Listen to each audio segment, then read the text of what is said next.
Hi everyone, welcome to your first video for lesson 3. So you should just be on page 1 of your packet, nice and easy, just open it on up. Lesson 1 is on higher order derivatives. So we have 3 learning targets for this lesson for today. Let's see. The first one is I understand that differentiating f prime produces the second derivative, f double prime, provided the derivative of f prime exists. So we've been spending all this time just taking the derivative one time. We're going to start talking now about how you can do it more than once. The second learning target then is I understand that repeating this process produces higher order derivatives of f. And the third learning target is I can use a variety of notations to represent higher order derivatives. So let's take a second and think about just what that even means. When we take the derivative of a function more than one time, we call these higher order derivatives.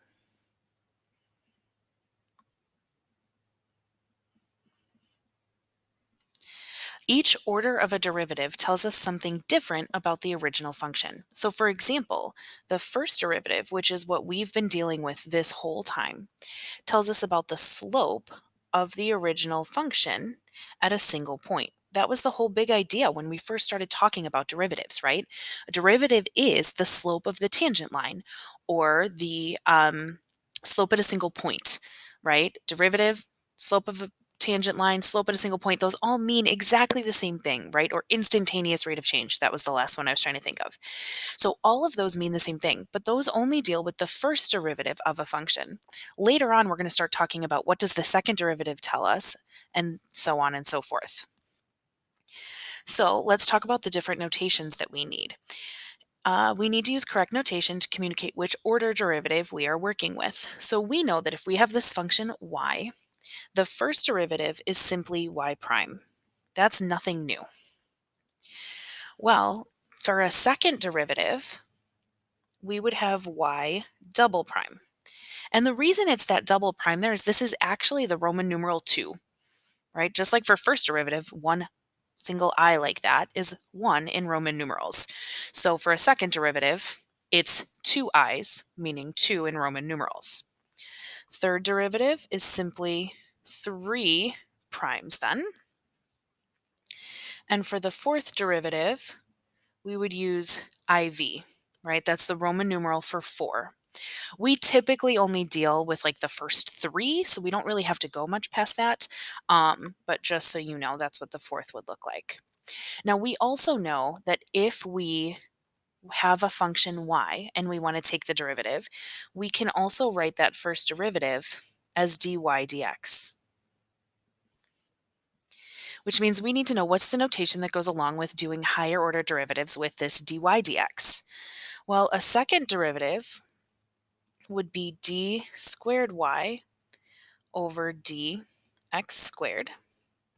And I know that that looks a little funny, but you'll notice the 2 goes on the d on the top and it goes on the x on the bottom. Then for the third derivative, it'd be d3y over dx3. And then d4y over dx4. So this is just the notation that we use then to represent taking the derivative more than once. And then finally, if we have f of x, we know that the first derivative is simply f prime of x. The second derivative then is f double prime.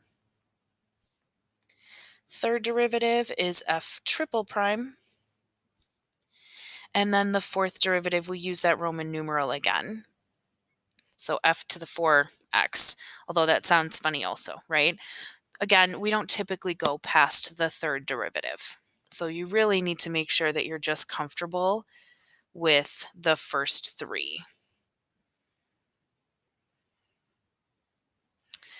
All right, let's do some examples. So using correct notation, find the first 3 derivatives of the following functions. So you'll notice for number 1 here, we just have y equals this polynomial function. So if I want to take the first derivative, it simply means use my power rule.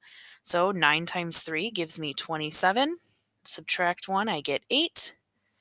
plus 7 times 5 is 35, and subtract 1, I get 4.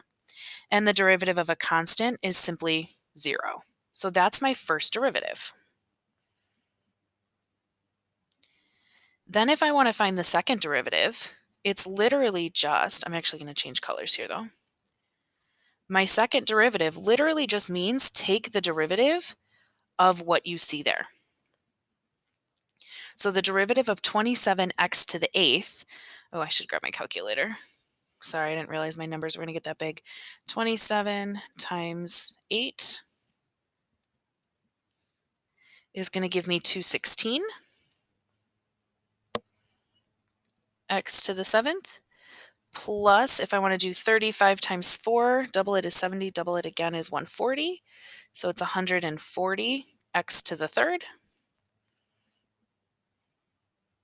That's what I get for not doing my answer key before I make my video. Should have had my calculator handy. Sorry about that, everybody. And then the third derivative means take the derivative again.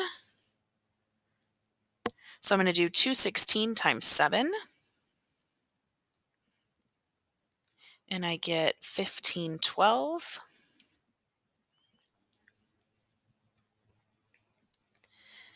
X to the 6th plus 140 times 3 is 420. X to the 2nd power. So those are the first 3 derivatives of that function. We can do the same thing using trig. So you have to be comfortable doing this regardless of which type of derivative we're trying to find. So this one was simply just power rule. This one, we're going to have to use our trig rules. So the first derivative of sine is simply cosine of x. And we look out, it's just an x on the inside there, so there's no chain rule. So that is my first derivative. My second derivative means take the derivative of cosine, which is negative sine of x.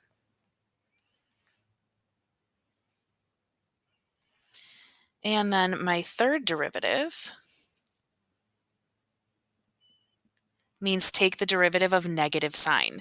Well, the negative sign is just there, right? That's that constant multiple. It's just a number in front.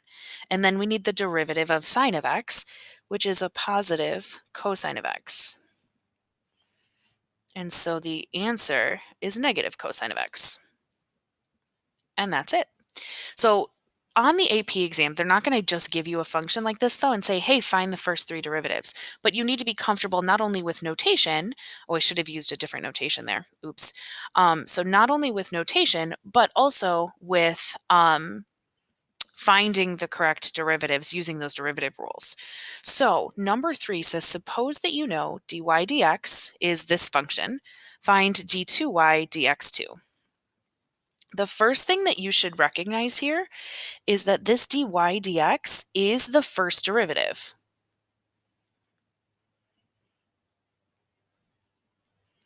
So this is a lot more like what you will see on the AP exam. They give you the first derivative right here. It's this function, this rational function. And they're asking you to find the second derivative.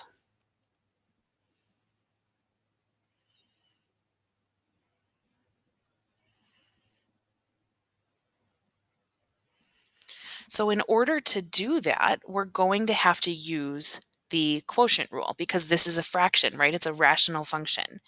So we're going to start out by saying d squared y over dx squared equals, and we're going to make a big fraction.